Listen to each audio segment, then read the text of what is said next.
From what Sheila tells me, Phil has always been a man in control of his own destiny. So when he received the diagnosis of Parkinson's disease and was told that there was nothing he could personally do to restrict its impact, it was devastating for him, for Sheila, their two children, and their families.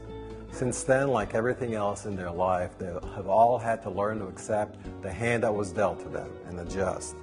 Sheila called their oldest son, Phil Jr., who is a lawyer, and he helped them to identify my agency to provide them with some support.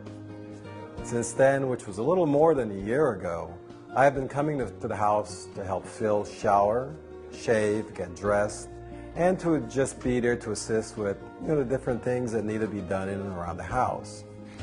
Just my being there has really lifted a load off of Sheila's shoulders because it was all becoming much too overwhelming for her. Unlike other clients I've worked with, my relationship with Phil and Sheila grew quickly, and over a short period of time it became apparent to me that they felt comfortable with me enough to trust me to help them manage their checkbook. The police came, and so there was an issue with that. And yes, 4 days ago, I did yell at his roommate because that dog of theirs keeps coming over and digging up my wife's flower bed. And I did tell them that they need to do something about the dog. But as far as threatening the dog with a shotgun, I honestly don't remember saying anything like that. I mean, that's a bit over the top. I'm upset about it, but I don't think I would threaten their dog with a shotgun. Oh, I distinctly remember you threatening to shoot. Well, okay, well, be that as it may, I believe that I had a good reason to be upset about the dog. I mean, the dog barks constantly, annoying my wife and myself day and night. I can't get any rest. What am I supposed to do? Bob has been with us for 15 years, first as a bellman, and now after he earned his certification as a security officer. And he is a champion and a guest service hero. Good morning, Mrs. Delacourt. He set a standard early with simple things, such as remembering a guest's name. Hi, Sherry, don't you look pretty today?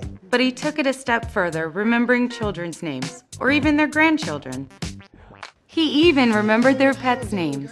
It's a point of honor to him for his job to know as much about the guests as possible. Thank you very much. Can I help you, sir? Yeah, I have a meeting this morning and I forgot my black pants. Is there a department store nearby? Well, what size do you need? He even gave one guest the pants off he loaned him his pants. And we haven't even gotten to his great and vital service as our security officer. A guest left a valuable package in a taxi when he arrived. He was beside himself with anxiety when he discovered this later. Don't worry, Mr. Haddix will find it. Bob made the guest feel more at ease and explained that everything would be done to locate the bag. And that's just what he did. He reviewed the security tapes until he identified the taxi. He worked with local consumer affairs to identify the company and arrange for them to secure and deliver the package. And he had that package safely back in the guest's hands all within an hour or so. It's my 7-year-old son's T-ball trophy. Gave it to me last minute to bring me luck on my sales trip. You think that guest won't remember what Bob did for him? Or how that service reflects on our property and our brand? So I had a trophy made for Bob also. The lost package wasn't his responsibility, but he made it his responsibility. He kept his eye on the prize and he delivered, like a champion. And it's in the heart of a champion to go above and beyond, time and again, year after year.